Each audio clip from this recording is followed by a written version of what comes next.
के राम्रो किन राम्रो मन रमाए जहाँ पनि राम्रो मन नरमाए त सुनको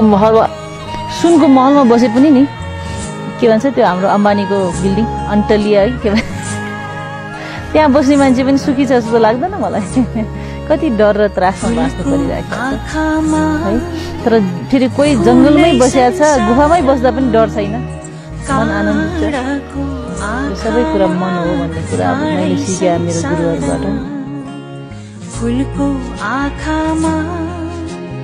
फुलै संसार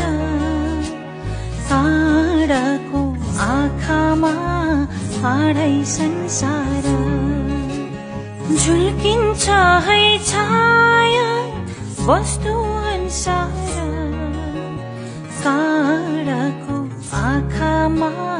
काँडै संसार